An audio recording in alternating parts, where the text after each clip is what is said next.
أعوذ بالله من الشيطان الرجيم. بسم الله الرحمن الرحيم.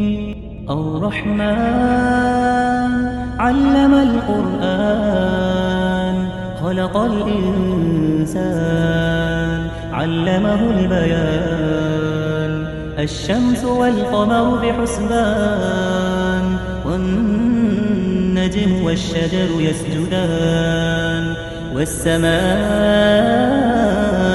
رفعها ووضع الميزان ألا تطغوا في الميزان وأقيموا الوزن بالقسط ولا تخسروا الميزان. والأرض وضعها للأنام فيها فاكهة والنخل ذات الأكمام والحب ذو العصف والريحان. فبأي آلاء ربكما تكذبان؟ خلق الإنسان من صلصال كالفخار وخلق الجان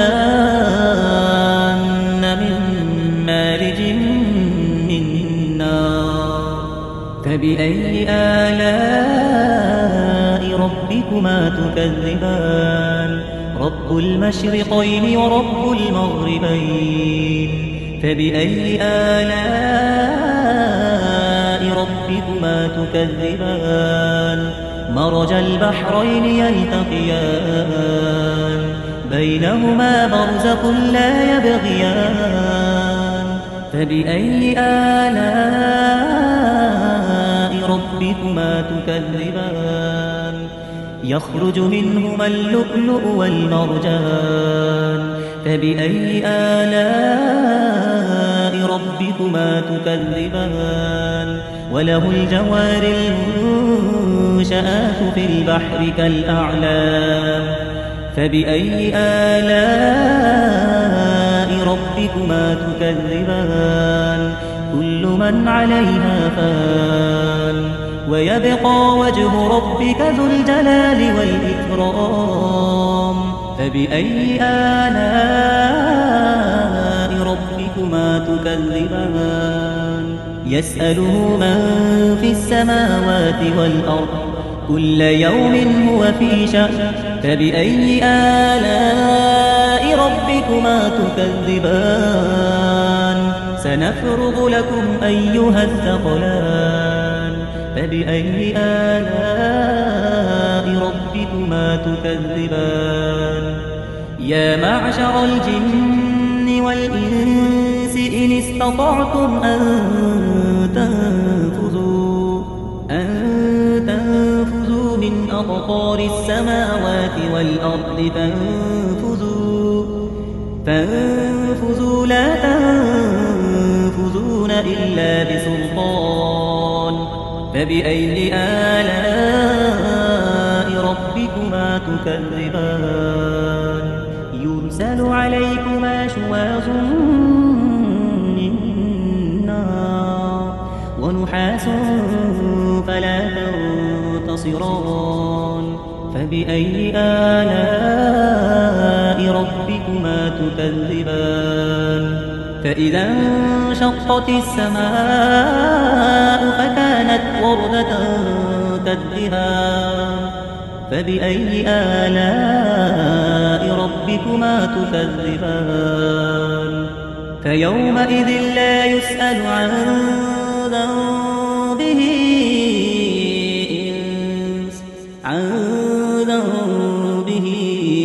إنس ولا جان. فبأي آلاء ربكما تكذبان؟ يعرف المجرمون بسيماهم فيؤخذ بالنواصي والأقدام. فبأي آلاء ربكما تكذبان؟ هذه جهنم التي يكذب بها المجرمون يطوفون بينها وبين حميم آن فبأي آلاء ربكما تكذبان ولمن خاف مقام ربه جنتان فبأي آلاء ربكما تكذبان ذواتا أفنان فبأي آلاء ربكما تكذبان فيهما عينان تجريان فبأي آلاء ربكما تكذبان فيهما من كل فاكهة زوجان فبأي آلاء ربكما تكذبان متكئين على فرش بطائنها من استبرق وجنى الجنتين دان فبأي آلاء ربكما تكذبان فيهن قاصرات الطرف لم يطمثهن إنس قبلهم ولا جان فبأي آلاء ربكما تكذبان كأنهن الياقوت والمرجان فبأي آلاء ربكما تكذبان هل جزاء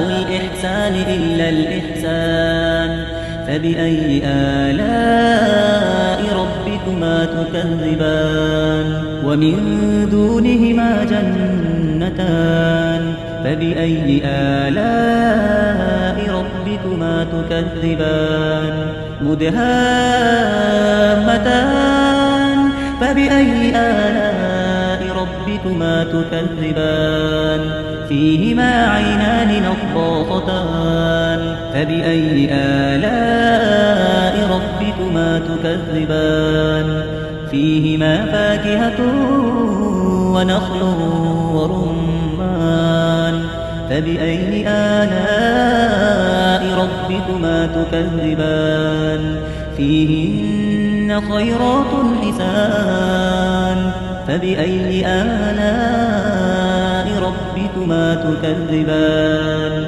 حور مقصورات في الخيام فبأي آلاء ربكما تكذبان لم يطمثهن إنس قبلهم ولا جان فبأي آلاء ربكما تكذبان متكئين على رفرف خضر وعبقري حسان فبأي آلاء ربكما تكذبان تبارك اسم ربك ذي الجلال والإكرام